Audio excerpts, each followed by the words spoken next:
Olá, amados irmãos e irmãs, uma boa noite a todos. Louvado seja nosso Senhor Jesus Cristo, para sempre seja louvado.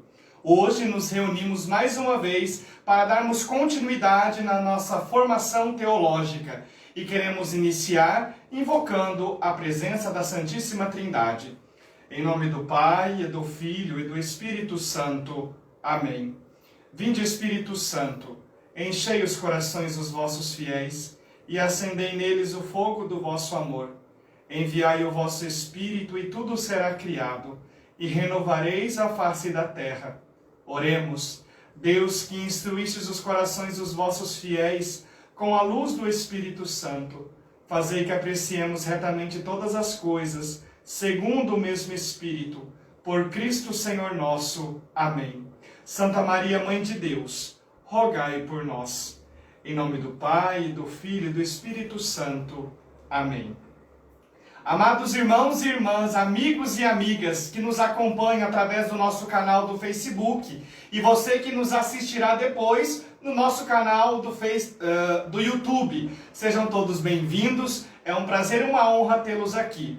Ao início deste curso, desta formação de hoje, gostaria de convidar você para participar comigo durante o mês de novembro, a partir do próximo dia 3, todas as terças-feiras do curso de formação em Mariologia. Nós teremos um curso de Mariologia todas as terças-feiras do mês de novembro. Você que gosta de Maria e quer conhecer mais a Mãe de Deus, Nossa Senhora, entre em contato conosco, deixando um comentário abaixo, ou mandando então uma mensagem no nosso WhatsApp, que é o 439 9196 7110. 439 9196 7110 e garanta já a sua vaga neste curso que vai ser, sem dúvidas, sensacional. Pois bem, na nossa última aula, nós havíamos encerrado o período tribal, aquele momento em que as 12 tribos de Israel saíram do Egito, caminharam no deserto e agora entraram na Terra Prometida e se organizaram em 12 tribos. Nós vimos também que estas 12 tribos eram governadas, se assim podemos dizer, pelo sistema dos juízes. Cada tribo tinha o seu juiz. No entanto, alguns anos depois, o sistema tribal começa a entrar em falência por causa da corrupção dos filhos dos juízes, que já não eram mais fiéis àquilo que os seus pais, ou seja, os seus antepassados, haviam sido fiéis. E então o povo de Israel vai até o profeta e pede ao profeta que eles gostariam de ser uma monarquia. Ou seja, eles vão até o profeta e pedem ao profeta um rei. E é justamente o que nós vamos aprender na aula de hoje, o período da monarquia, quando Israel se constitui como um reino, como um reinado. Entretanto, é preciso ressaltar, e nós falávamos isso ao final da nossa aula, que quando o povo pede ao profeta um rei, é como se o povo virasse as costas para o Senhor. Por quê? Porque até então, o único rei que governava Israel era o próprio Deus. Aliás, é isto mesmo que está escrito lá no livro de Êxodo, capítulo 15, a partir do versículo 18. Êxodo 15, 18. O Senhor reinará para sempre e eternamente. Veja, a palavra de Deus diz que o único rei que reina sobre Israel é o Senhor. No entanto, agora, o povo pede ao profeta um rei humano, uma criatura. E nós temos então, por volta do ano 1030, o início da monarquia em Israel. A monarquia em Israel vai de mais ou menos, aproximadamente 1030 antes de Cristo até o ano 587 ou 586 antes de Cristo, quando nós temos a invasão do Império Babilônico e a destruição do reino de Judá. Então nós temos aí mais ou menos 500 anos de monarquia em Israel. E nós vamos compreender como se deu esse desenvolvimento histórico através das três primeiras figuras, os três primeiros reis de Israel: Saul, Davi e Salomão. Então, na aula de hoje, fique conosco para que você possa compreender como se deu a instituição da monarquia em Israel. Pois bem, o primeiro rei de Israel, como eu havia dito, foi Saul. E Saul era um benjaminita, ou seja, ele era descendente da tribo de Benjamim. Nós já sabemos que o povo de Israel é formado por 12 tribos. E, portanto, Saul é um benjaminita. É um membro, um descendente da tribo de Benjamim. Ele é filho de Quis. O nome de sua mãe nós não conhecemos, até porque nós já sabemos que as mulheres na Bíblia não eram mencionadas, e quando mencionadas é porque tinham um papel muito importante e algo muito importante a representar. Então ele é um benjaminita, filho de Quis. Ele é um militar dos proprietários de bois. Veja, Saul jamais se imaginou ser rei. Nunca talvez passou na cabeça de Saul que ele seria rei de Israel. Porque ele era proprietário de bois. Ele pastoreava esses bois. Ele era então um líder militar também dos proprietários de bois. Ou seja, havia como que uma cooperativa no qual Saul parece ser o líder destes proprietários de bois. É importante ressaltar que Saul reinou em Israel mais ou menos entre os anos 1030 e 1010 antes de Cristo. Ah, e tem mais. O nome Saul significa... Cadê? O nome Saul significa protegido de Deus, pedido de Deus, né? Significa pedido de Deus. E ele teve 5 filhos, dos quais 3 eram homens e 2 eram mulheres. Destes 3 homens, um se chamava Jonathan, ou Jonathan, e ele foi um grande amigo de Davi, o segundo rei. E aliás, Jonathan até ficou contra o seu pai e protegeu o seu amigo Davi.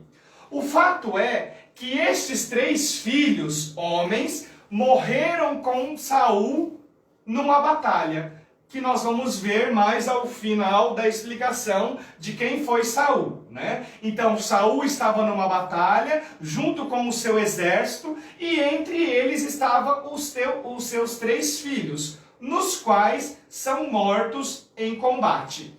Sobram 2 mulheres.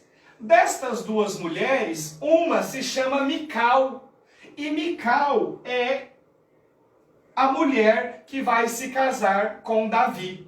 Vai ser uma das mulheres, uma das esposas de Davi.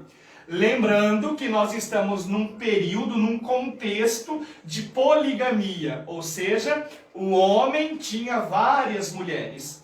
A sociedade que nós vivemos hoje, e sobretudo nós cristãos, pela tradição, adquirimos o costume, a tradição da monogamia, no qual o homem e a mulher somente têm o seu par, ou seja, o homem é marido de uma mulher só e a mulher é esposa de um homem só. No entanto, o que precisamos reter aqui é que Mical, uma das filhas de Saul, vai se tornar a esposa do rei Davi.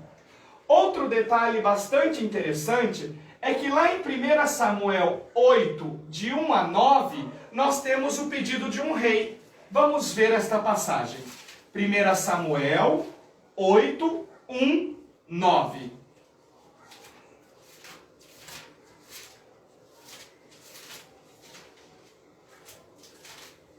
Então veja, Samuel, quando envelheceu, constituiu seus filhos juiz para Israel. O primogênito chamava-se Joel e o segundo Abias. Eles foram juízes em Bersabeia, mas seus filhos não seguiram o seu exemplo. Então aqui nós estamos vendo a falência do sistema tribal e do período dos juízes. Ao contrário, orientaram-se pela ganância, deixaram-se subornar e fizeram desviar o direito. Então todos os anciãos de Israel se reuniram e foram ao encontro de Samuel em Ramá. Samuel é o profeta. E disseram: Tu envelheceste e os teus filhos não seguem o teu exemplo. Agora, portanto, constituí sobre nós um rei, para que exerça a justiça entre nós, como acontece em todas as nações. Então veja, 1 Samuel 8, 1, 9, nós temos o pedido de um rei. O povo vai até o profeta Samuel e diz: olha, os teus filhos não cumprem aquilo que você nos ensinou. Então, portanto, nós queremos um rei como todas as outras nações ao nosso redor têm um rei. Então, o povo de Israel, que era reinado, governado pelo Senhor, agora se olha diante das outras nações e deseja ser semelhante a elas. E aqui nós temos então o pedido de um rei. Aí então, logo no capítulo seguinte, no capítulo 9, 1 Samuel 9, 26b, então se virarmos a página, 9, 26b, nós temos assim: Ao raiar da aurora, Samuel chamou Saul no terraço e disse: Levanta-te, vou deixar partir. Saul se levantou e Samuel e eles saíram juntos para fora. E tendo eles descido até os limites da cidade, Samuel disse a Saul: Manda o jovem que passe adiante de nós. Este passou adiante. Tu, porém, espera para que eu te faça ouvir a palavra de Deus. 10:1. Então Samuel pegou o frasco de azeite e derramou sobre a cabeça de Saul, abraçou e disse: Não foi o Senhor que te ungiu como chefe de sua herança? E ali nós continuamos o relato. Veja, em 1 Samuel 9, 26, Saul é ungido rei em Israel. E a palavra ungido no hebraico é Mashiach. Então o rei é o grande Messias, o ungido de Deus para falar, para governar, para exercer o poder de rei em nome de Deus. Então, tudo aquilo que o rei falava, consequentemente o povo interpretava como sendo ordem divina. Por quê? Porque o rei era o ungido, o Mashiach. Era aquele que foi ungido pelo próprio Deus. Nós vemos isso lá em 1 Samuel 9, 26b. Um pouquinho mais à frente, em 1 Samuel 19, 8, 10, Saul tenta matar Davi. Parece que existe uma certa tradição paralela aos outros textos que mostram para nós um Davi um pouco diferente do que nós estamos acostumados a conhecer. Aquele Davi bonzinho, cantor, compositor de salmos, pastor de ovelhas, como nós vamos ver mais a seguir. Parece que existe uma certa tradição que dizia que Davi estava montando um grupo para usurpar o poder, para tomar o reinado de Saul. E então, sabendo disso, lá em 1 Samuel 19, 8, 10, nós vemos a tentativa de Davi de matar, a tentativa de Saul, melhor dizendo, de matar Davi. Nós sabemos que, pela tradição, Davi foge, Jonathan, um dos filhos de Saul, ajuda Davi na fuga, enfim, e a tentativa acaba sendo frustrada. Um fato bastante importante que nós precisamos reter do nosso conhecimento de Saul é o fato de que Saul cometeu 3 grandes erros. É claro que na vida todos nós cometemos erros. Certamente, Saul cometeu muito mais do que 3 grandes erros. No entanto, estes 3 grandes erros são os grandes erros que se sobressaem dos outros erros. Quais erros foram estes? Bem, o primeiro erro foi quando ele usurpou o ofício sacerdotal. 1 Samuel 15, 10. Um pouquinho à frente da onde nós estamos. 1 Samuel 15, 10. a palavra do Senhor veio a Samuel nestes termos: arrependo-me de haver dado a realeza a Saul, porque ele se afastou de mim e não executou minhas ordens. Então veja, parece que o autor sagrado coloca na boca de Deus um arrependimento de Deus ter ungido Saul como rei. No entanto, não é que Deus tenha se arrependido. Na verdade, o redator aqui, o escritor sagrado, está querendo dizer assim: olha, a monarquia não era bem aquilo que nós pensávamos. A monarquia não é bem aquilo que nós queríamos. Então nós estamos arrependidos. Só que, para dar segurança a esta fala, a esta ideia, o autor sagrado coloca esta ideia na boca de Deus, como se Deus falasse que estava arrependido de ter ungido Saul como rei. Pois bem, o que é que aconteceu? Saul usurpa o ofício sacerdotal. Saul foi eleito, ungido, consagrado para ser rei e não para ser sacerdote. 1 Samuel 15, 12. De manhã, Samuel partiu ao encontro de Saul. Deram-lhe esta informação: Saul foi a Carmel para erguer ali um monumento para si, e em seguida partiu para mais longe e desceu a Gilgal. Samuel chegou perto de Saul, e Saul lhe disse: Bendito sejas tu do Senhor. Executei a ordem do Senhor. Mas Samuel perguntou: E que são esses balidos que ouço e esses mugidos que escuto? Nós os trouxemos a Amaleque, respondeu Saul, porque o povo poupou o melhor do gado, miúdo e graúdo, para oferecê-lo em sacrifício ao teu Deus. Quanto ao resto, o voltamos a anátema. Então veja, se nós continuarmos lendo aqui, nós vamos ver que o rei Saul usurpa do ofício sacerdotal. Primeiro grande erro do rei Saul. O segundo grande erro é que Saul desobedece o Senhor. E isso aconteceram várias vezes. Uma delas foi em 1 Samuel 13, 8. Vamos voltar uma página. 1 Samuel 13, 8. Saul ainda estava em Gilgal e o povo veio à sua procura tremendo. 7 dias ele esperou o encontro fixado por Samuel, mas Samuel não veio a Gilgal, e o povo, abandonando Saul, debandou. Então Saul disse: Trazei-me o holocausto e os sacrifícios da comunhão, e ofereceu o holocausto. Veja, ele oferece o sacrifício, fazendo as vezes do sacerdote, e por isso desobedece à lei do Senhor. Segundo grande erro de Saul. O terceiro grande erro de Saul foi que ele se relacionou com uma feiticeira.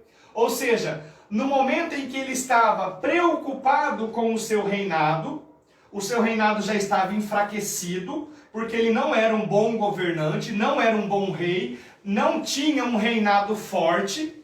O que é que Saul faz? Ele vai até uma necromante, até uma feiticeira, para poder ouvir o que essa feiticeira havia falado, ou o que ela tinha para falar com ele. Veja, 1 Samuel 28, 3. 1 Samuel 28, 3. Samuel tinha morrido, e todo Israel o tinha lamentado, e o sepultaram em Ramá, sua cidade. Saul havia expulsado da terra as necromantes e os adivinhos. Olha que interessante. O profeta Samuel morreu e o próprio rei tinha expulsado de Israel os necromantes, os feiticeiros, os adivinhos. Por quê? Porque isso era proibido em Israel, conforme nós vamos ver mais a seguir. Versículo 4. Entretanto, os filisteus, os povos vizinhos, os inimigos, se reuniram e vieram acampar em Sunam. Saul reuniu todo Israel e acamparam em Gilboé.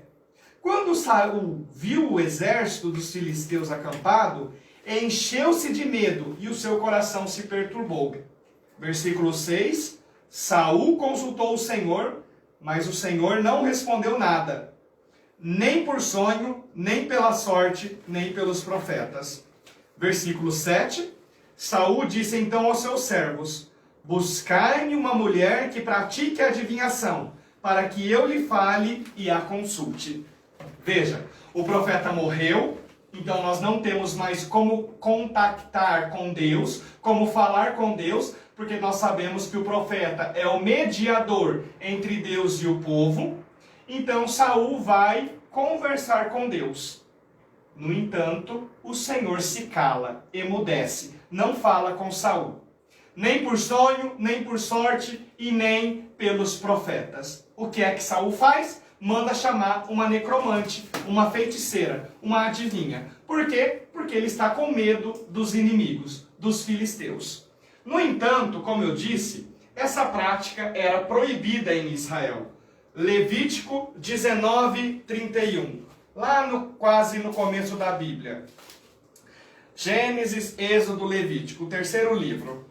Levítico 19:31. Diz assim: não vos voltareis para os necromantes, nem consultareis os adivinhos, pois eles vos contaminariam. Eu sou o Senhor vosso Deus. Então há uma proibição de se consultar aos necromantes e aos feiticeiros. Depois no capítulo 20, versículo 6. 20, versículo 6. Aquele que recorrer aos necromantes e aos adivinhos para se prostituir com eles, voltar-me-ei contra esse homem e o exterminarei do meio do seu povo. Uma proibição. Não é possível que um judeu, que um membro do povo de Israel se relacione com um necromante. Deuteronômio 18:11. Deuteronômio 18:11. Na verdade, versículo 10. Que em teu meio não se encontre alguém que queime seu filho ou sua filha, nem que faça presságio, oráculo, adivinhação ou magia, ou pratique encantamentos, que interrogue espíritos ou adivinhos, ou ainda que invoque os mortos. Veja, nós que somos cristãos e temos esta fé cristológica, nós não podemos recorrer aos espíritas, aos feiticeiros, aos necromantes, aos adivinhos, menos ainda os judeus. Então, a fé judaico-cristã não nos permite este tipo de relacionamento. Aqueles que são espíritas, aqueles que são de religiões que têm este acesso aos espíritos, a conversas com adivinhos, para eles é normal. Nós, olhando para eles, os respeitamos. Mas para nós não serve. Certo? Por quê? Porque há uma proibição. Então nós temos aqui os 3 grandes erros de Saul. Usurpa o ofício sacerdotal, desobedece o Senhor e consulta uma feiticeira. Aí então, para fazermos o fechamento do nosso entendimento de Saul, lá em 1 Samuel 31, 1 Samuel 31,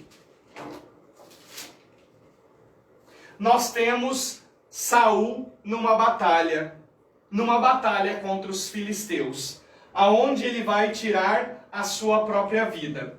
Por quê? Para não morrer nas mãos dos inimigos, Saul tira a sua própria vida. 1 Samuel 31, 1. Entretanto, os filisteus atacaram Israel, e os homens de Israel fugiram perseguidos por eles e caíram feridos de morte no monte Gilboé. Os filisteus fizeram o cerco a Saul e seus filhos e mataram Jonatas, Abinadab e Melquizuá, filhos de Saul. Então, morreu o exército, morreu os 3 filhos dele. Saul estava praticamente sozinho. Todo o peso do combate se concentrou sobre Saul.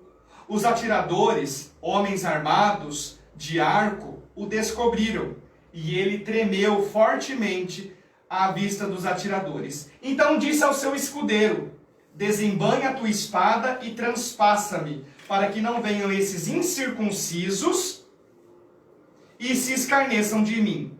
Mas o escudeiro não quis obedecer-lhe, porque tinha muito medo.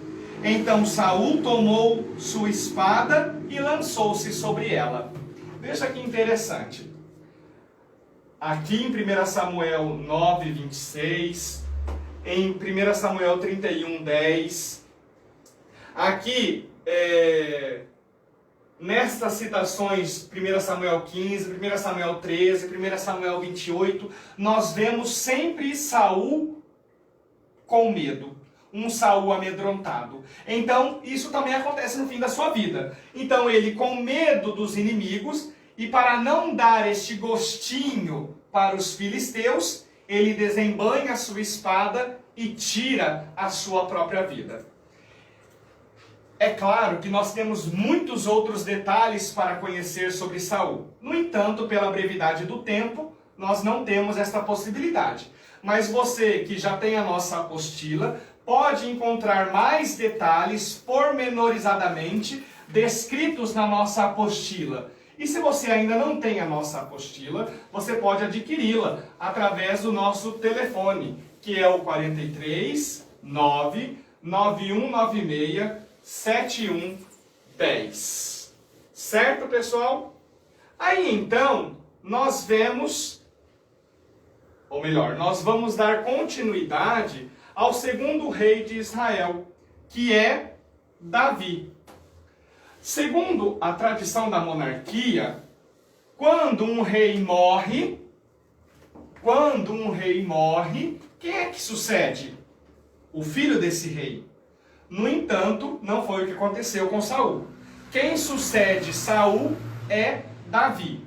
Por quê? Porque Saul foi um rei fraco, Deus não se aprazerou de Saul, não gostou de Saul, então ele fala, olha, eu vou escolher um rei ao meu gosto. E aí ele manda o profeta descer até a cidade de Belém para escolher um homem segundo o coração de Deus. E este homem é Davi. Davi é um judaíta, por quê? Porque ele é da tribo de Judá. Ele é filho de Jessé, também não conhecemos o nome da mãe de Davi. Ele é natural de uma cidade chamada Belém. Ele vai reinar em Israel de 1010 a 970 a.C. Portanto, 40 anos de reinado.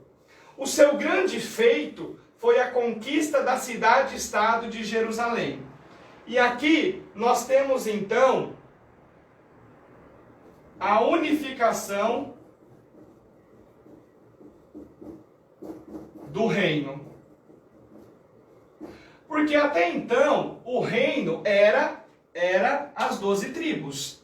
Em Davi, com a conquista de várias cidades, porque tinha um exército poderoso, então nós temos o nascimento de um reinado propriamente dito, a unificação de um reino. Esse Davi, ele é neto de Ruth e Boaz. Rodrigo, por que isso é importante? Porque se nós pesquisarmos, e por isso é importante nós começarmos a estudar a palavra de Deus desde o Antigo Testamento, para que quando nós chegarmos no Novo Testamento, a gente já ter isso na memória. Lá em Mateus, capítulo 1, nós temos a genealogia de Jesus. Mateus tenta traçar uma linha histórica da genealogia de Jesus. E dentre os personagens que aparecem, todos eles são homens, mas nós temos ali 4 mulheres. E uma dessas mulheres é Ruth, a avó de Davi. Para quê? Para ligar o rei Davi com Jesus, por causa da dinastia, como nós vamos ver um pouquinho mais adiante. Mas um fato interessante é que esta Ruth é uma moabita. Ela não é do povo de Israel, ela é uma estrangeira. E segundo a tradição judaica, não era permitido o casamento com estrangeiros. Judeu casa com judeu. No entanto, Boaz, um judeu, se une com Ruth e desse relacionamento eles têm filhos e Davi é neto de Ruth e de Boaz. E eles estão então na descendência de Jesus.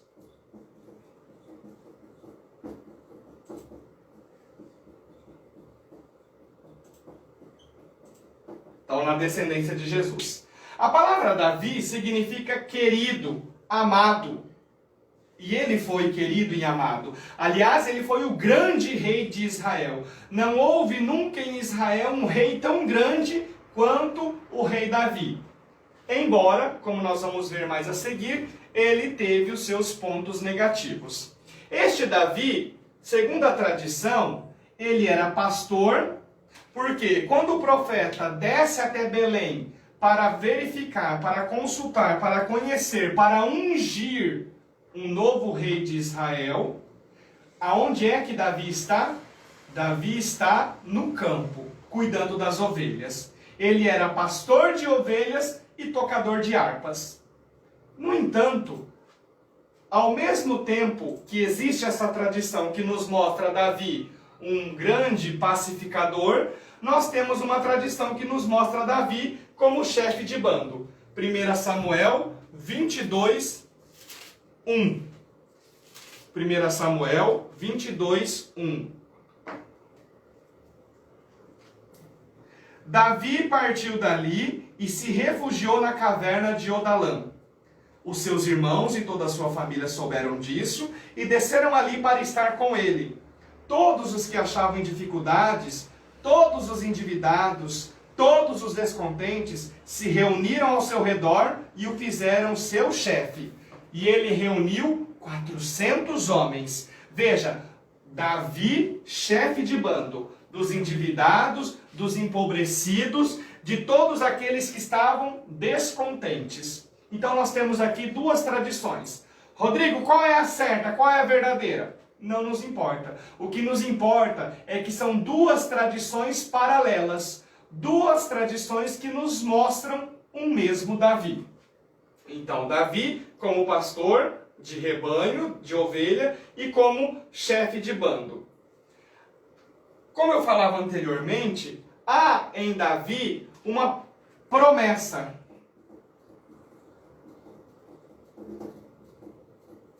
E essa promessa é chamada de dinastia davídica. Nós não temos tempo, mas você pode ler com mais calma no momento próximo, futuro. Lá em 2 Samuel 7, 12 ao 17. 2 Samuel 7, do 12 ao 17. E em 1 Crônicas 17, 1, 15. 1 Crônicas 17, 1, 15. Nós temos uma promessa messiânica. Ou seja, Deus promete a Davi uma dinastia. Ou seja, que o seu nome se perpetuaria para sempre. E que ele colocaria no trono de Davi um sucessor que reinaria para sempre. Olha que interessante. Por isso que Mateus vai ligar lá no capítulo 1 a genealogia de Jesus com a dinastia de Davi. E vai dizer, olha, Jesus é descendente direto de Davi. Portanto, esta promessa que Deus faz lá em 2 Samuel 7 e em 1 Crônicas 17 é uma promessa messiânica. Não era uma promessa para Salomão e os seus descendentes, mas era uma promessa que tinha como fundo o Messias, o próprio Cristo. Jesus é o filho de Davi, no sentido de que ele é descendente direto da família de Davi e da dinastia davídica. Outro fato bastante importante é a unção de Davi. Então isso nós vamos ler. 1 Samuel 16, 1. 1 Samuel 16, 1. O Senhor disse a Samuel: até quando continuarás lamentando Saul, quando eu próprio o rejeitei, para que não reine mais sobre Israel? Enche de azeite o teu chifre e vai. Eu te envio à casa de Jessé, o belemita, porque vi entre os seus filhos o rei que eu quero.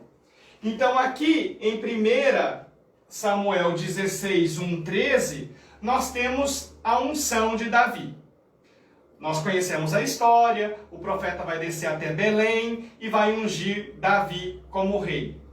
Já disse anteriormente. Aonde é que ele estava? Em Belém. Lá em 1 Crônicas 11, 1, 3, 1 Crônicas 11, 1, 3, diz assim: Então todo Israel se reuniu em torno de Davi em Hebrom e disse-lhe: Vê, somos ossos de teus ossos e carne de tua carne. Já antigamente, quando Saul reinava sobre nós, eras tu que saías e retornavas com Israel. E o Senhor teu Deus te disse: És tu que apacentarás todo Israel, meu povo, e és tu que serás o chefe do meu povo Israel.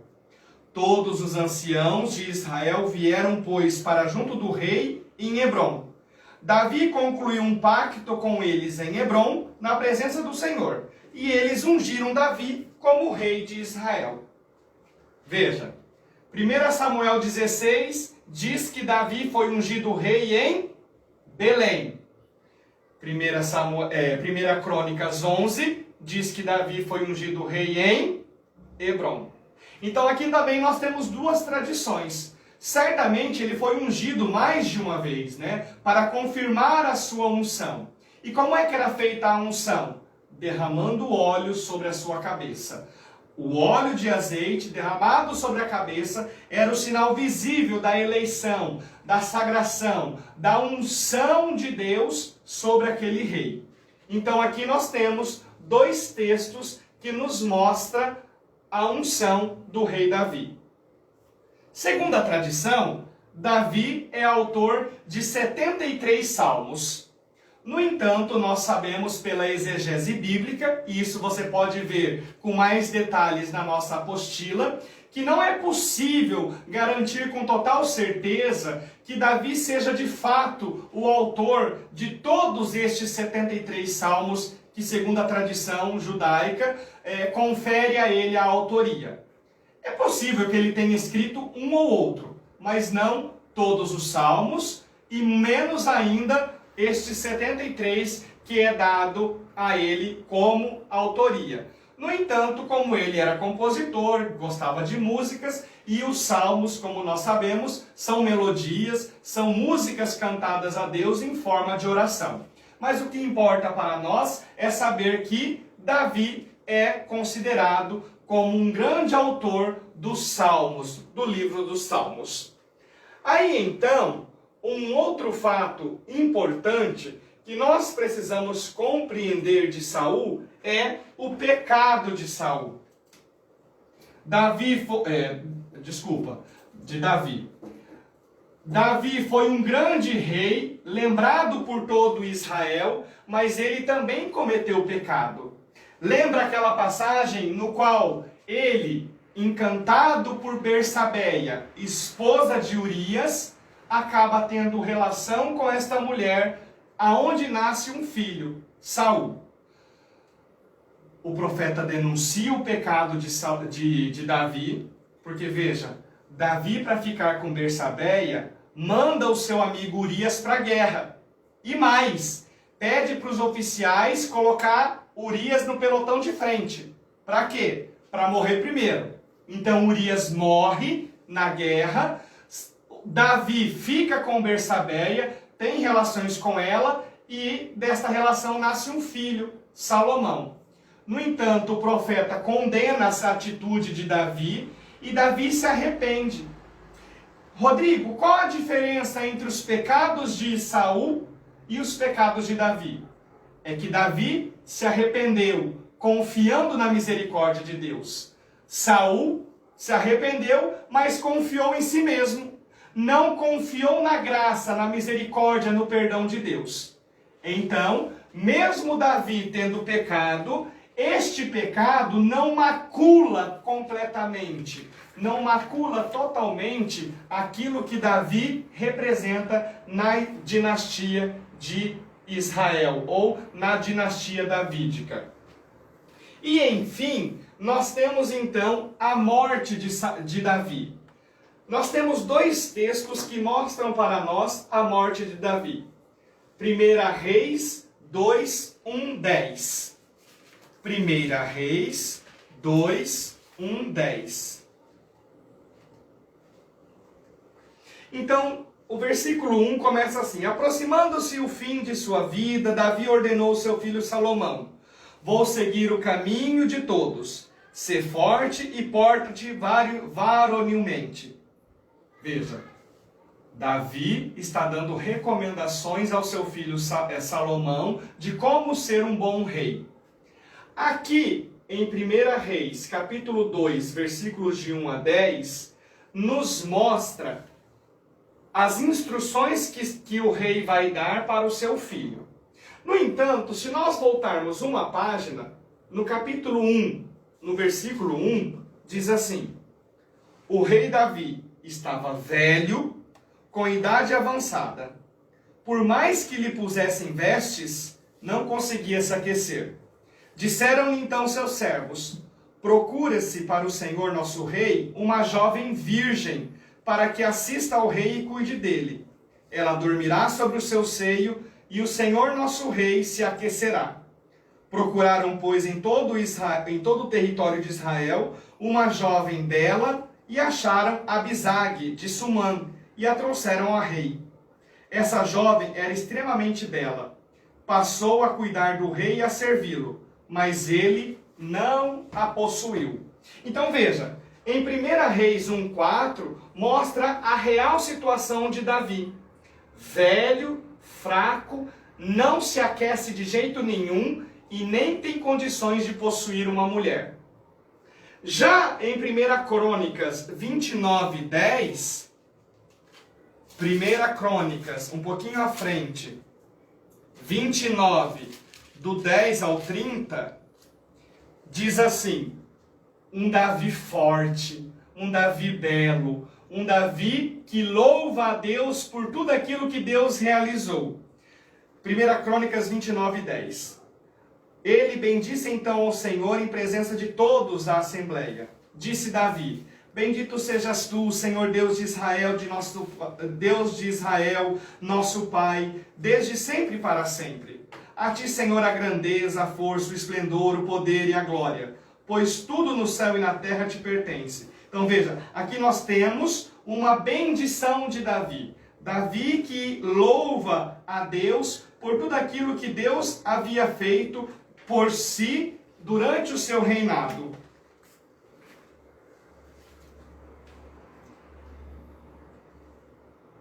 Versículo 20. Depois Davi disse a toda a assembleia: bendizei, pois, o Senhor, vosso Deus. E toda a assembleia bendisse ao Senhor, Deus de seus pais, e se ajoelharam para se prostrar diante de Deus e diante do rei. Depois, no dia seguinte, os israelitas ofereceram sacrifícios e holocaustos ao Senhor: 1000 touros, 1000 cordeiros, 1000 carneiros, com as respectivas libações e grande quantidade de sacrifícios por todo Israel. Nesse dia, comeram e beberam diante do Senhor com grande alegria. A seguir, tendo pela segunda vez proclamado o rei Salomão, filho de Davi, ungiram-no em nome do Senhor como chefe, e ungiram Sadoque como sacerdote. Então veja, ao fim da vida de Davi, o seu filho Salomão é ungido rei de Israel. Versículo 26. Assim Davi, filho de Jessé, reinara sobre todo Israel. Seu reinado sobre Israel durou 40 anos. Em Hebrom reinou 7 anos, em Jerusalém 33.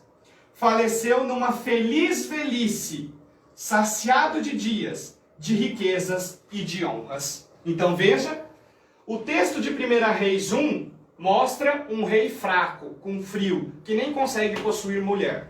O texto de 1 Crônicas 29 nos mostra um rei forte, um rei que está valente e que glorifica a Deus.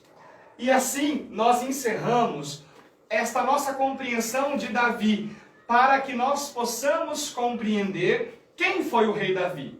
É claro que tem muito mais coisas que nós poderíamos compreender sobre Davi, mas as maiores explicações estão nas nossas apostilas. E agora, para encerrar a aula de hoje, nós vamos entender e compreender um pouquinho quem foi Samuel, o terceiro rei de Israel. Lembrando que Samuel é filho de Davi e, portanto, o sucede no trono. Então nós temos agora Salomão. Eu falei Samuel, né? Não. Salomão é filho de Davi. Salomão, filho de Davi. Então veja, a palavra Salomão vem da palavra Shalom. E Shalom no hebraico significa paz. Portanto, o nome Salomão significa o pacificador, o portador da paz, aquele que traz a paz consigo. Então, Salomão vai reinar em Israel de 970 a.C. até 930 a.C. Claro, gente, isso aqui sempre é uma data aproximada, né? Não dá para ter certeza exata, né? Mais ou menos por este tempo. Então ele governou quantos anos? 40 anos em Israel. Lembrando que a numerologia, né, hebraica é muito importante. O 40 lembra a totalidade, a completude do tempo. Então, o reinado de Salomão se iniciou em 970, logo após a morte do seu pai Davi, e dura 40 anos, indo até o ano de 930. Três coisas chamam a atenção sobre a figura de Salomão. Então, três fatos importantes. Quais são esses três fatos importantes que chamam a atenção? A primeira coisa é a sabedoria. Diz as Escrituras que de toda parte vinham pessoas, até mesmo a rainha de Sabá, lá do Egito, veio até Israel para ouvir os conselhos, para ouvir a sabedoria de Salomão. Aliás, até mesmo desta sabedoria vai nascer um livro chamado Sabedoria de Salomão, que, segundo a tradição judaica, é dado como autoria ao rei Salomão. Mas nós sabemos que pela exegese bíblica não é possível Salomão ter escrito esse livro, porque ele foi escrito muito tempo mais tarde. Depois do exílio na Babilônia. Então, pelo menos uns 400 anos, 500 anos depois, foi escrito o livro de sabedoria. Mas ele é dado como autoria ao rei Salomão, porque Salomão era conhecido como um grande homem que tinha a sabedoria. Porque quando ele podia pedir qualquer coisa a Deus, ele pediu sabedoria. A segunda coisa que é importante nós sabermos, o segundo fato, a segunda curiosidade que nos é importante, é o fato da construção do templo. Então, com Davi, nós temos o pedido de Deus para ter uma casa. Veja, no sistema tribal, e nós falávamos isso na última aula, as celebrações judaicas, as liturgias judaicas, a Páscoa era celebrado nas casas. Não tinha sacerdotes. As celebrações eram nas casas e os pais, os chefes de família, é que faziam essas celebrações. Quando Davi se torna rei, ele vai centralizar todo o poder econômico em Jerusalém. E ali ele constrói um palácio. Mas em Davi há um pedido de Deus para que ele tivesse uma casa. Só que Davi não consegue construir essa casa porque morre antes. Mas antes de morrer, Davi faz este apelo a Salomão para que Salomão construísse um templo. Então, Salomão, em 7 anos, constrói o templo de Jerusalém. E segundo a Escritura, é dado a Salomão exatamente as medidas e o que deveria haver neste templo. E minha gente, na cabeça do judeu, o templo de Deus, né, onde Deus habita, é um só. E este templo deve estar em Jerusalém. Não pode ser outro lugar? Não. Não pode ser mais para lá? Não. Segundo a Escritura, tem que ser aqui. Acontece que este templo, já adiantando as aulas futuras, este templo aqui, ele vai ser destruído primeiro em 586 a.C., quando os babilônios invadem Jerusalém e deportam todo o povo de Deus para a Babilônia. Aí nós temos também o fim da monarquia, né? O fim do reinado em Judá. O reino de Judá se acaba. Então este templo é destruído em 586. O povo vai para o exílio. Na volta do exílio, este templo é reconstruído. Então, tem um segundo templo, muito maior que o primeiro. E este segundo templo vai ser destruído no ano 70 depois de Cristo pelos romanos. E aqui, no ano 70 depois de Cristo, quando os romanos destroem o templo, ele nunca mais foi reerguido.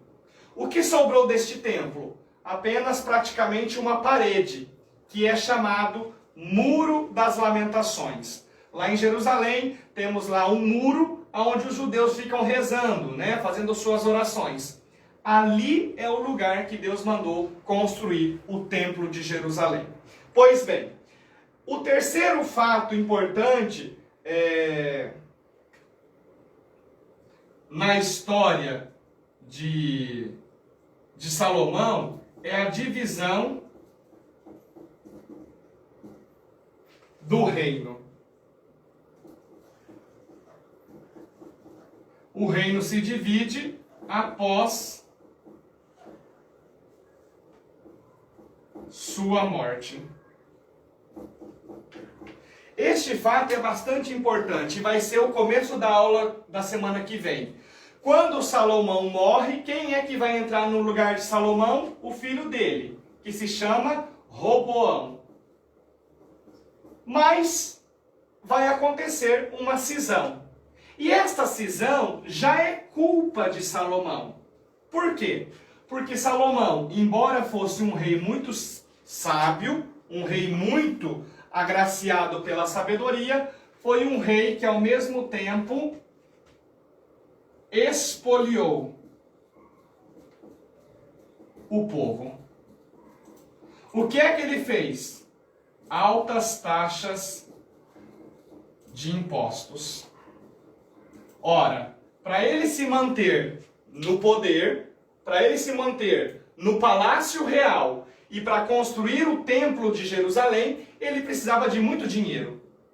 E, ao mesmo tempo, ele precisava de um exército muito grande para defender o seu território, o seu reinado. Então, o que é que ele faz? Ele precisa ser bancado, custeado. Ele, então, quantas 12 tribos tinha em Israel? 12.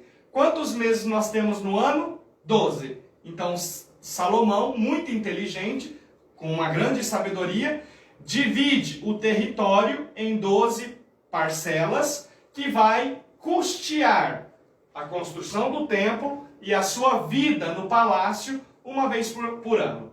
Então, o mês de janeiro, a tribo 1. A mês de fevereiro, a tribo 2. O mês de março, a tribo 3. E assim por diante. Então, veja, o povo começa a se cansar dessa taxação de impostos. O povo começa a se cansar do governo de Salomão. E após a sua morte, nós temos então a divisão da monarquia. O que é que vai acontecer com a morte de Salomão? Que é o que nós vamos ver na aula que vem. Imagine vocês que isso aqui é o reino de Israel. Quando Salomão morre, o reino vai se dividir. Aqui vai ficar o reino do norte e aqui vai ficar o reino do sul. A capital do reino do sul é Judá. Então, reino de Judá. Aqui ficaram 2 tribos. Aqui ficaram 10 tribos. Aqui a capital é Samaria. A capital é Samaria e o reino, aqui a capital é Jerusalém.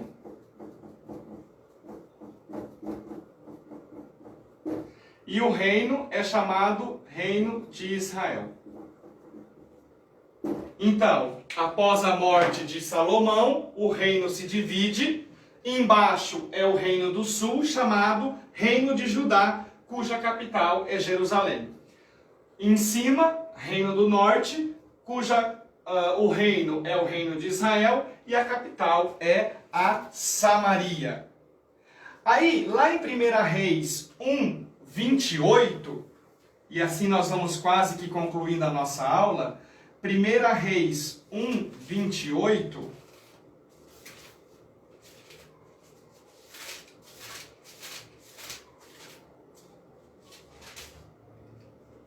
nós temos a sagração de Salomão como rei de Israel.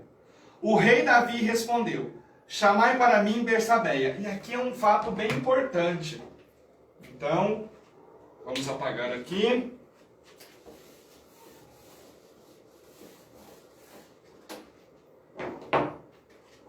Primeira Reis 1, 28 seguintes. O que nós temos lá? A unção de Salomão como rei. E é importante falar que Salomão não era o filho primogênito de Davi. Porque, se nós formos ver, o filho primogênito de Davi é o que tem direito à sucessão no trono.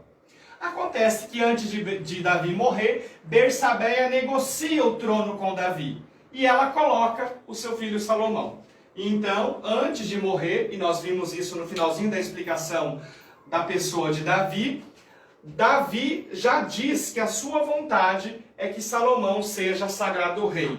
Então, aqui em 1 Reis, capítulo 1, versículo 28, nós vemos que Salomão é sagrado rei. Após Adonias, seu irmão, querer usurpar o título de rei. Então, quem é que tinha o direito ao trono? Adonias. Bersabeia, então, intercede ao rei, vai conversar com Davi e pede para que Salomão fosse o rei de Israel. Aí, então, Adonias, que é o filho primogênito de Davi, proclama-se pretendente ao trono.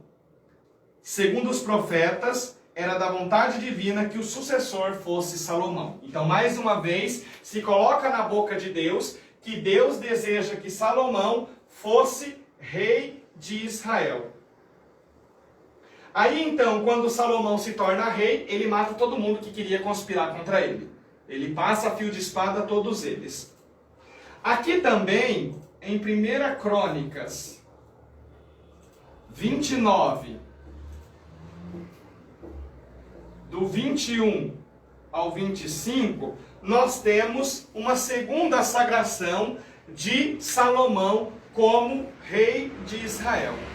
Então, a historiografia, né, a pesquisa bíblica, a exegese bíblica, faz uma avaliação do reinado de Salomão como sendo um reinado opressor, porque ele impunha altas taxas de impostos sobre o povo. Desta forma, colocando taxas, o que acontece com Salomão? Salomão enriquece. Enriquece às custas do povo. Se enriquece às custas do povo. Aí então, nós precisamos ver um fato bastante interessante, que é a construção do templo. A construção do templo que está narrado lá em 1 Reis 6, de 1 a 37. Construção do templo, 1 Reis 6, de 1 a 37. Um fato interessante é que Salomão se casou com a filha do faraó, lá do Egito, Anelise. Para quê? Para renovar uma aliança comercial. Então, Salomão se casa com a filha do faraó, com fins políticos. Mas um fato interessante é que Salomão teve, pasmem, 700 mulheres e 300 concubinas. 1 Reis 11, 1, 13. Como é que Salomão aguentava isso, né, minha gente? 1 Reis 11, 1, 3. Além da filha do faraó, o rei Salomão amou muitas mulheres estrangeiras. Moabitas, amonitas, edonitas, sidônias, etéias, pertencentes às nações das quais o Senhor dissera aos israelitas: vós não entrareis em contato com eles, e eles não entrarão em contato convosco. Então veja, havia uma proibição de se relacionar, de ter mulher, de fazer casamento com estrangeiras. Salomão não cumpre esse preceito. Versículo 3. Mas Salomão se ligou a elas por amor. Teve 700 mulheres, princesas e 300 concubinas. 700 esposas e 300 amantes. É muita mulher. Certo? Aí então, indo para os finalmente da nossa aula, nós vamos ver então que com a construção do templo, nós temos a centralização do poder religioso em Jerusalém. Não era mais celebrado nas casas, agora tudo passa a ser celebrado no templo. Então nós temos a centralização do culto. A centralização do culto, aonde? No templo. Aí então, em 1 Reis 11, 41,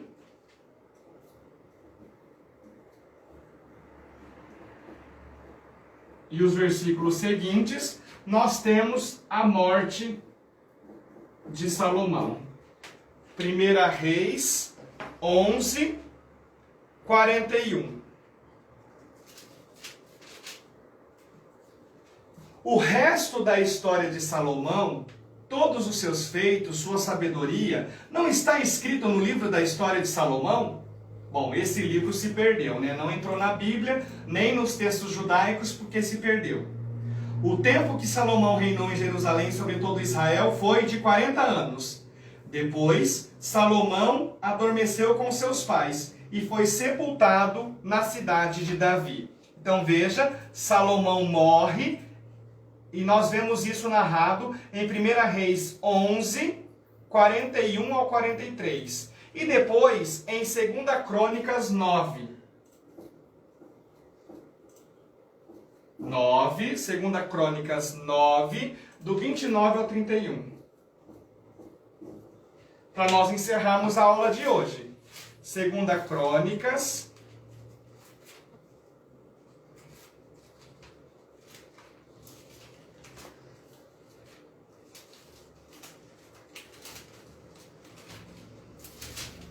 2 Crônicas 9, 29 e 31.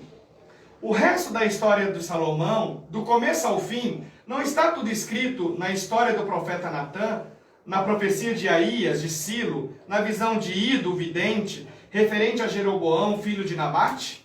Salomão reinou 40 anos em Jerusalém, sobre todo Israel. Depois, ele adormeceu com seus pais e foi enterrado na cidade de Davi, seu pai. E seu filho Roboão tornou-se rei em seu lugar. Assim, na aula de hoje, nós compreendemos o início da monarquia em Israel e nós vimos, claro, bem sinteticamente, os 3 primeiros reis de Israel: Saul, Davi e Salomão. Então, assim, nós compreendemos o período, ou melhor, o início do período da monarquia. Na aula que vem, nós vamos começar a partir da divisão do reino da monarquia, né? Do reino de Israel. Obrigado pela sua atenção, por ter permanecido conosco. Agradeço pela sua atenção e por nos ajudar a levar adiante este nosso projeto. Lembrando que a partir do dia 3, durante o mês de novembro, todas as terças-feiras, no aplicativo do Meet, nós teremos aula de Mariologia. Se você deseja conhecer mais sobre a Nossa Senhora, Mãe de Deus e Nossa Mãe, entre em contato conosco, deixando uma mensagem aí embaixo ou através do nosso telefone, 43 99196 7110. Invocando a presença da Virgem Maria, peçamos que ela abençoe a nossa noite, a nossa vida, tudo o que temos e somos. Ave Maria, cheia de graça, o Senhor é convosco. Bendita sois vós entre as mulheres, e bendito é o fruto do vosso ventre, Jesus. Santa Maria, Mãe de Deus, rogai por nós, pecadores, agora e na hora de nossa morte. Amém. Santa Maria, Mãe de Deus, rogai por nós. Em nome do Pai, do Filho e do Espírito Santo. Amém.